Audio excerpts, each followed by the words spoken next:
A day of darkness and of gloominess, a day of clouds of thick darkness, as the morning spread upon the mountains, a great people and a strong. There hath not been ever the like, neither shall there be any more after it, even to the years of many generations.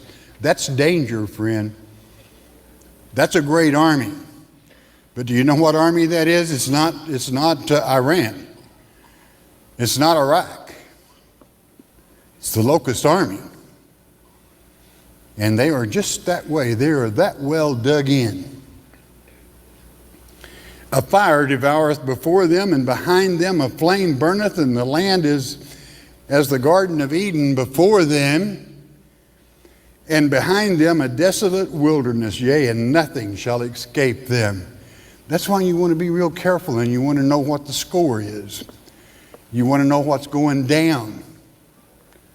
And you want to know who your enemy is, so that you can be on guard. To be forewarned is forearmed. And that's what your Father wishes for you. The appearance of them is as the appearance of horses, and as horsemen, so shall they run. They're not really locusts, you see. They're people. Like the noise of chariots on the tops of mountains shall they leap, like the noise of a flame of fire that devoureth the stubble, as a strong people set in battle array. They've got it together, friend. Before their face the people shall be much pained. All faces shall gather blackness. Should be translated paleness, frightened, if you don't know the truth. They shall run like mighty men. They shall climb the wall like men of war. And they shall march every one on his ways, and they shall not break their ranks. They're disciplined. They're really disciplined troops. You don't see that very much anymore. Neither shall one thrust another. They shall walk every one in his path, and when they fall upon the sword, they shall not be wounded. Some of them are supernatural when they march. Why? They're God's children. They're those that are, they're Satan's children, and God allows that army to come against us. But you still have power over them, and you must always remember that. Why? You're on a rock that cannot be shaken. They shall run to and fro in the city, and they shall run upon the wall, and they shall climb up upon the houses. They shall enter in at the windows like a thief. This lets you know they're not locust insects, that they're people. And they'll come in a window a lot of times through antennae, right into your boob tube. Isn't that what they call the television? Whatever, okay. All right. The earth shall quake before them, the heavens shall tremble, the sun and the moon shall be dark, and the stars shall withdraw their shining.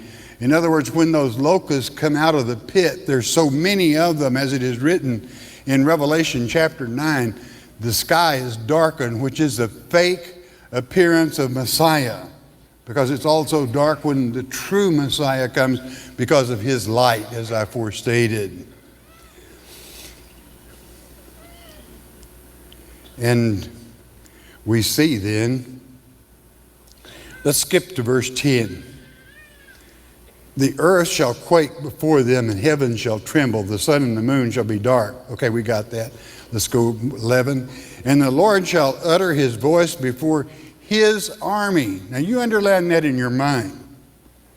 God's controlling or is allowing that army. Why? He's checking out his people. How many of them are studied? How many of them have covered the letter that he has sent? And how many can be had?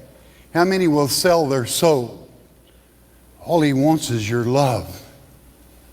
And not too many people know how to love him because they won't read his letter. A letter of love that he's written to them.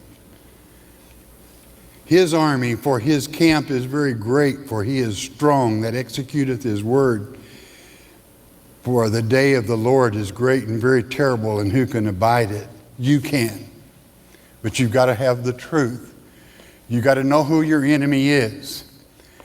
And by enemy, that I mean you have to know who to watch, who to be careful of. And I think any Christian knows it's the tares. You got to watch the tares. Christ told us that. You know something? There's nothing new about that. The very first prophecy ever issued in the Word of God, Genesis 3:15 and 16, was that Satan would bruise the heels of Messiah, Christ, but we would bruise his head. That means we're the bruisers. Okay? And we're going to do it with God's help, of course.